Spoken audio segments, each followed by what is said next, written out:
Boa tarde, sou a Emma, do Grupo de Estudo de Filosofia de Fátima de Lisboa, GEF Diniz Lisboa. Venho dar continuidade ao nosso estudo do curso básico da Filosofia de Fátima. Será, portanto, a aula número 9. E este curso, portanto, baseia-se em 3 partes. Ler um trecho do livro do curso básico da Filosofia de Fátima, ler um trecho da Cartilha de Fátima e, por fim, e muito importante, lançar aqui uma ação social, uma ideia de uma ação social para que todos vós possam, portanto, pôr em prática. Estes livros podem fazer o download gratuito no site da Casa de Fátima, ou mesmo lê-los diretamente através da internet, online, sem qualquer despesa, sem qualquer custo. Portanto, tal como estes estão lá, N livros, que nos ensinam a sermos realmente pessoas melhores, a abrir a nossa mente, a aprendermos cada vez mais. Eu sou muito grata por esta filosofia na minha vida, tem-me transformado, todos os dias aprendo um bocadinho e sou muito grata por isso, por fazer parte desta filosofia maravilhosa que chegou à minha vida. Então, eu vou aqui compartilhar a tela convosco para mais facilmente poderem acompanhar o estudo. Nós tínhamos ficado aqui na página 46, ainda foi lida aqui uma parte deste trechozinho sobre a coruja. A coruja, por influência da mitologia grega, era a mascote, digamos. Os gregos consideravam a noite como um momento do pensamento filosófico e de revelação intelectual, e a coruja, por ser uma ave noturna, acabou por representar essa busca pelo saber. É o símbolo, portanto, é considerada, portanto, o símbolo da filosofia. Eu também diria porque tem um pescoço que lhe permite rodar em todos os ângulos e também consegue ter uma visão geral, portanto, sobre tudo. Se nós olharmos só em frente, não conseguimos ver as várias perspectivas. E a coruja também tem essa facilidade na rotação do seu pescoço. É engraçado e faz-nos pensar. Portanto, a coruja realmente identifica aqui muito parte destes pensamentos e da maneira como na Grécia Antiga questionavam e viam as coisas em várias perspectivas. Começamos então por ler aqui o trecho da página 46, que é a missão de Sócrates. A ignorância mais condenável não é essa de supor saber o que não se sabe? É talvez nesse ponto, senhores, que difiro do comum dos homens. Se em alguma coisa me posso dizer mais sábio que alguém, é nisto de não sabendo bastante sobre o Hades. Eu vou fazer aqui um parênteses. O Hades, os gregos acreditavam que depois da morte iam para o Hades, no centro da Terra, onde continuavam a viver como sombras. Portanto, está aqui a definição do que eles consideravam ser o Hades. É nisto de, não sabendo bastante sobre o Hades, não pensar que o saiba. Sei, porém, que é mau e vergonhoso praticar o mal, desobedecer a um melhor do que eu, seja Deus, seja homem. Por isso, na alternativa com males que conheço, como tais, jamais fugirei do medo que não sei se será um bem. O que é que ele aqui quer dizer? Se nós não sabemos acerca de determinado assunto, não devemos fingir que sabemos. Mas Sócrates defendia que devíamos de dar mais ênfase à procura do que não se sabe do que transmitir o que se julga saber. Ele privilegiava a investigação permanente.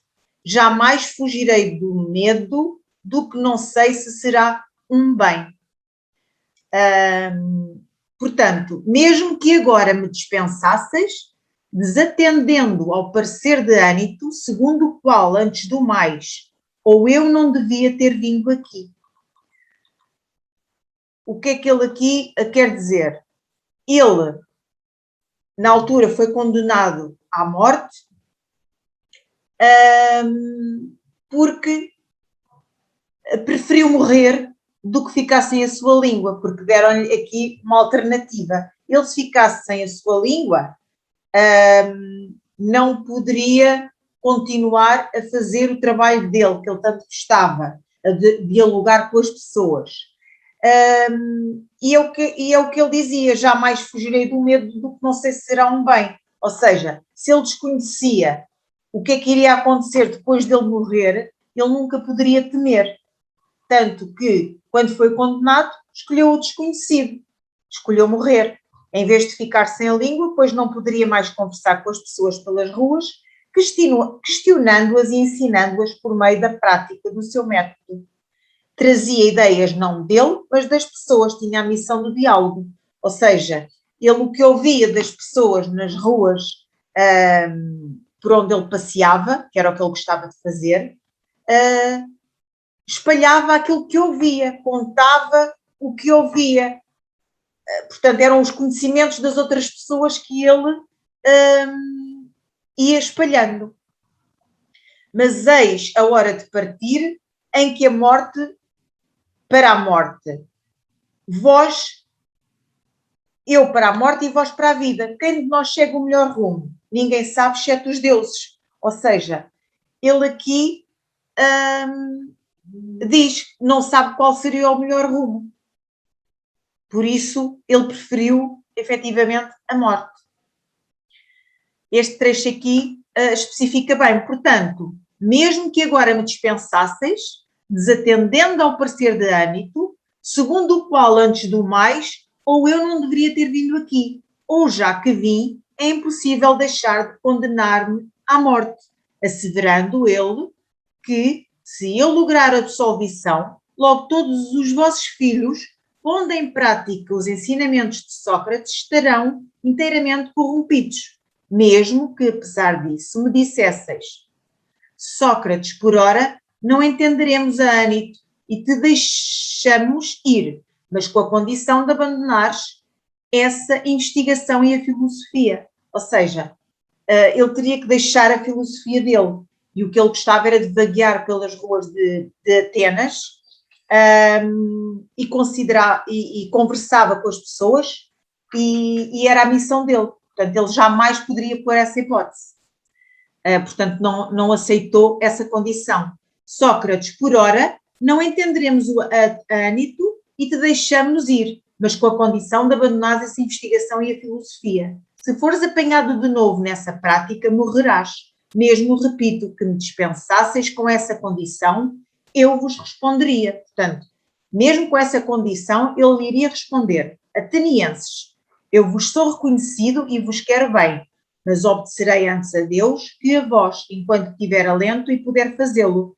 Jamais deixarei de filosofar, de vos dirigir exortações, de ministrar ensinamentos em toda a ocasião àquele de vós que eu deparar, dizendo-lhes o que costumo: meu caro, tu, um ateniense da cidade mais importante e mais reputada por sua cultura e poderio, não te pejas de cuidares de adquirir o máximo de riquezas, fama e honrarias, e de não te importares nem cogitares da razão, da verdade e de melhorar quanto mais a tua alma.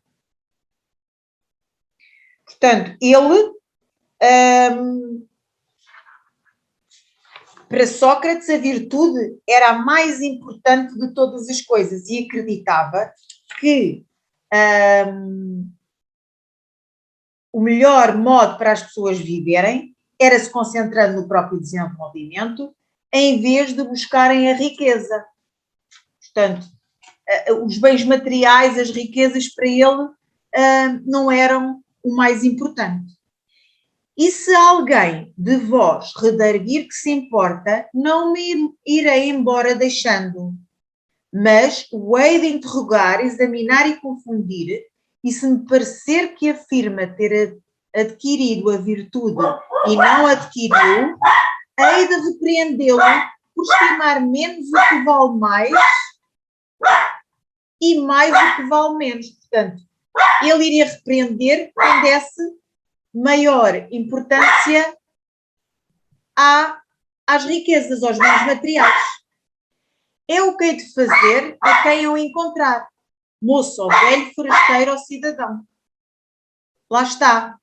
Ele, como vagueava nas ruas de Atenas, lidava com todo o tipo de pessoas, até com sábios. Ele, até os sábios, ele gostava muito de questionar. E via-se mais com os cidadãos, portanto, na rua, com as pessoas na rua. Principalmente aos cidadãos, porque me estáis mais próximos no sangue. Ou seja, ele identificava-se mais. Tais são as ordens que o Deus me deu, ficai certos. E eu acredito que jamais aconteceu à cidade maior bem que minha obediência a Deus. Portanto, ele tinha a certeza absoluta que aquilo que ele estava a fazer era o correto e era o melhor para todos, digamos. Bastante interessante aqui esta vontade de partilhar, de dialogar com as pessoas e espalhar tudo aquilo que ouvia, porque realmente nós, reparem, imaginem uma equipa funciona com várias pessoas, cada uma tem as suas vivências, tem os seus saberes e, obviamente, funciona muito melhor, retira-se melhores frutos de um trabalho em equipa, com várias pessoas, com várias vivências, com várias culturas até, com vários saberes, do que uma ou duas pessoas. Portanto, se partilharmos num grupo de pessoas, digamos, informações, acabamos por ficar todos mais ricos e questionar aquilo que achamos até estar correto. Vou-vos lançar então também aqui uma atividade, são apenas duas questões que estão relacionadas com esta leitura, com esta informação. Primeira questão, qual a relação simbólica que pode haver entre a coruja, a filosofia e a missão de Sócrates? Portanto, já foi aqui dito, eu já vos dei a resposta, se estiveram atentos, sabem certamente responder. Segunda questão, qual é a ideia central do texto da defesa de Sócrates? Também já foi aqui respondido. Passemos então agora aqui na página 47, a ironia na história da filosofia. Também bastante interessante.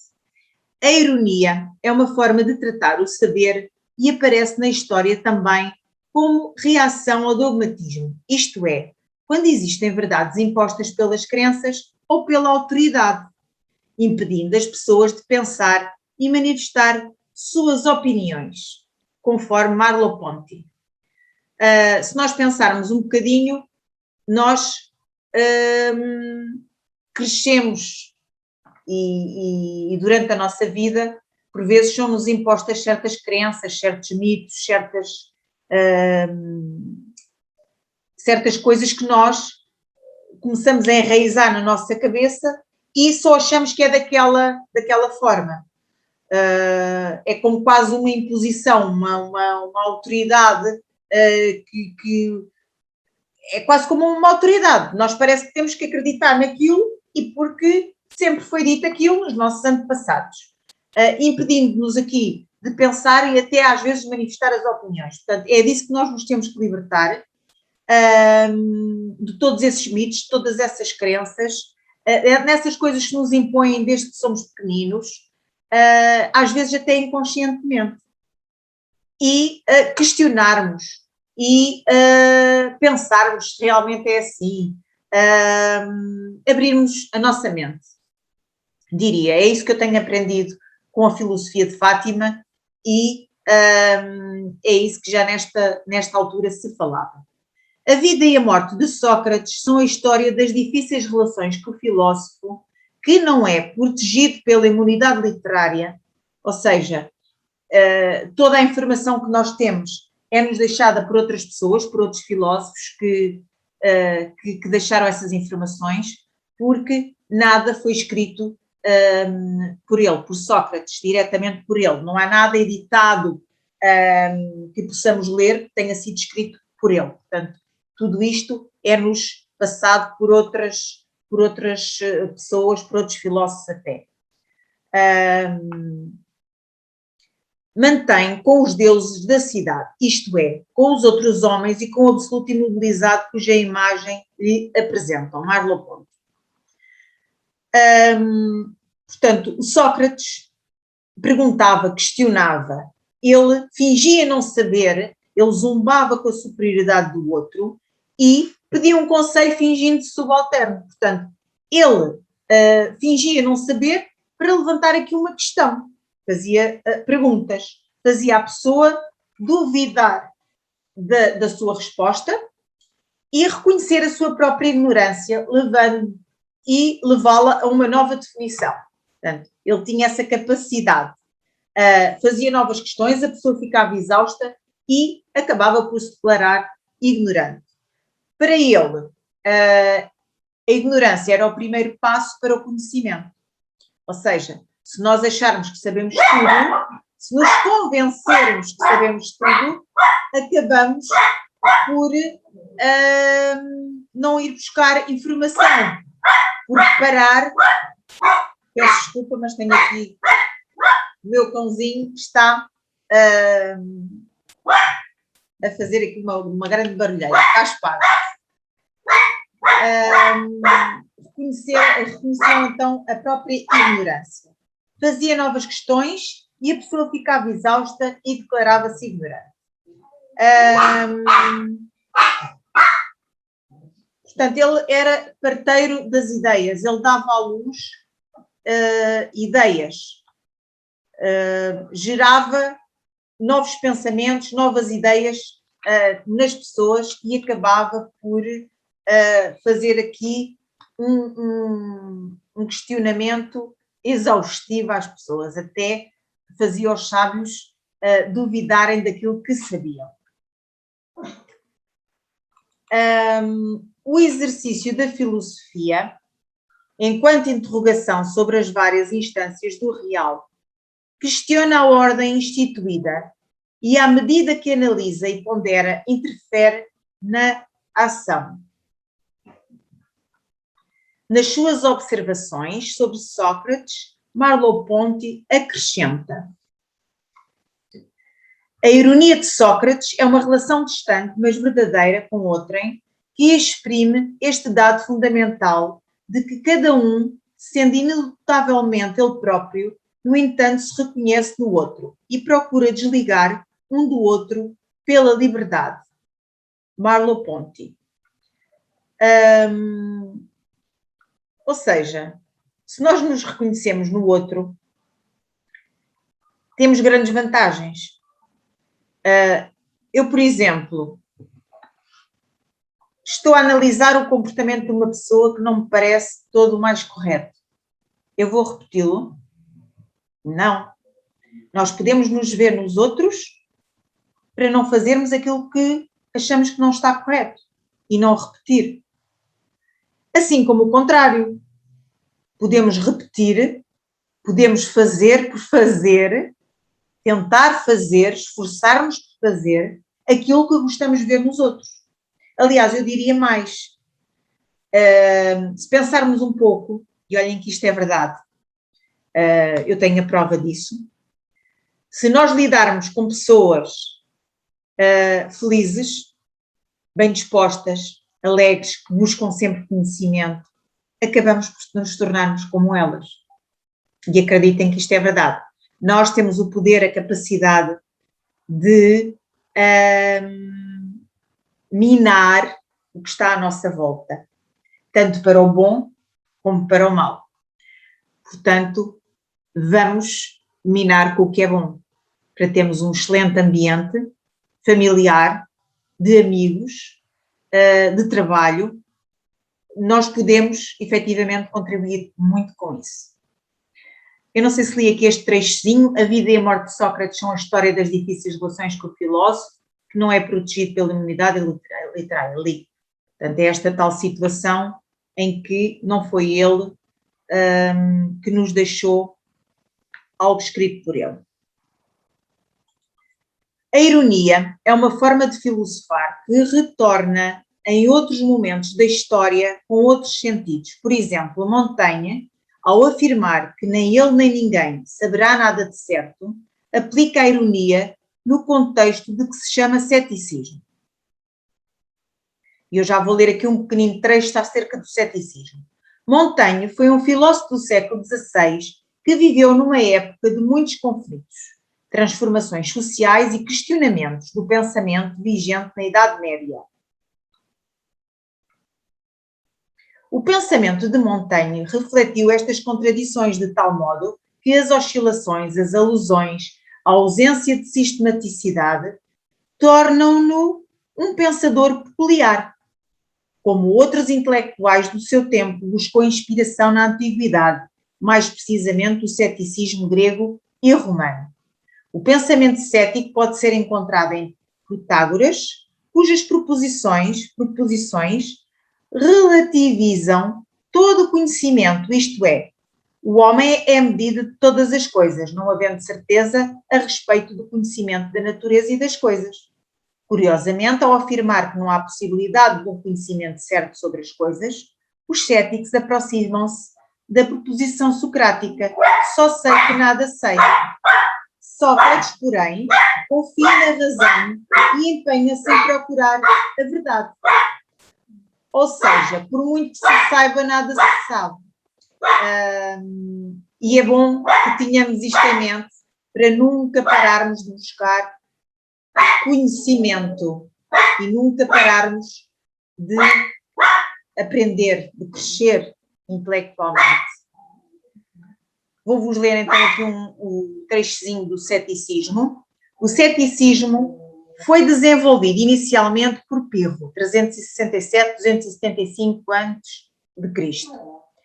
Segundo Pirro, o homem não é capaz de atingir qualquer verdade no âmbito da ciência ou da filosofia.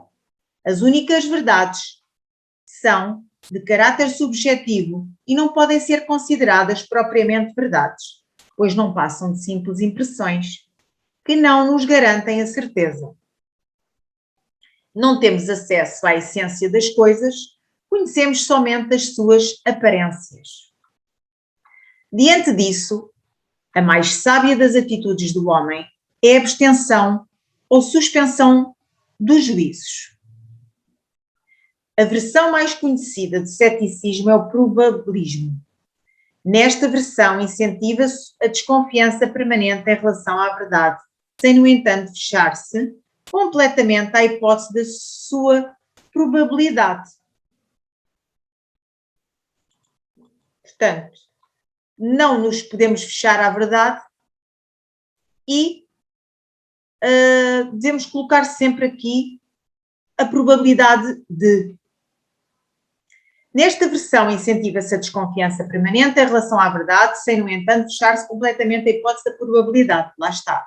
Assim, cético é o que observa, desconfia e espera o desenrolar dos fatos, para só então se pronunciar. Em grego, skepsis significa o olhar de quem analisa, considera.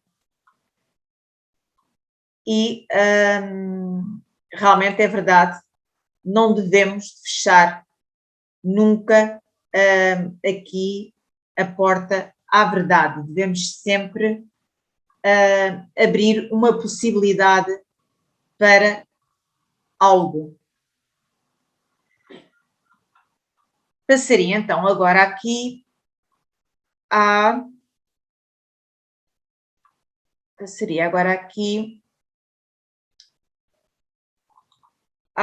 cartilha.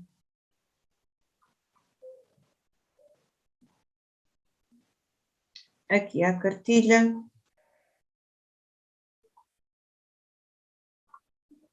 Vamos pedir aqui só um bocadinho. Eu escolhi aqui um trecho da cartilha para vos ler.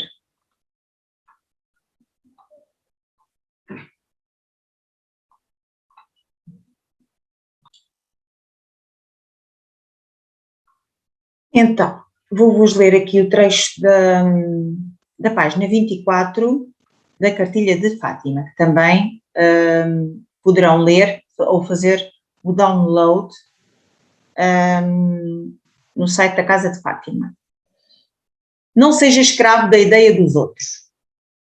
Devemos respeitar toda a construção de pensamento, mas aceitar sem questionamento as ideias que as pessoas fazem sobre uma perspectiva religiosa é delegar a sua própria liberdade de consciência. O Criador pulsa dentro de nós. As respostas sempre estiveram muito mais próximo do que acreditávamos. O mecanismo de iluminação não pode oprimir. Os parâmetros de paz não coadunaram com o constrangimento do cerceamento de ideias novas com a premissa de respeito do construto teórico alheio. Reservemo-nos ao direito de sermos respeitados também. Busca Deus que habita em você. Busca o Deus que habita em você.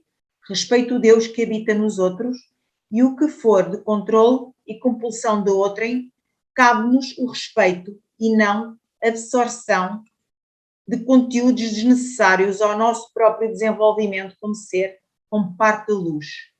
Some suas ideias às ideias dos outros. Cresçam juntos. Essa é a lei do universo. Portanto, isto complementa aqui o que se falou no livro de estudo. E mais uma vez, por outras palavras, mas tão bem dito, temos que respeitar o Deus que existe em cada um de nós. Temos que respeitar as ideias dos outros.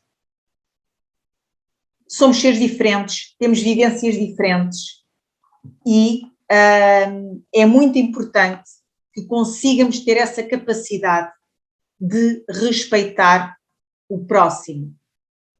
É mesmo muito importante ter essa capacidade.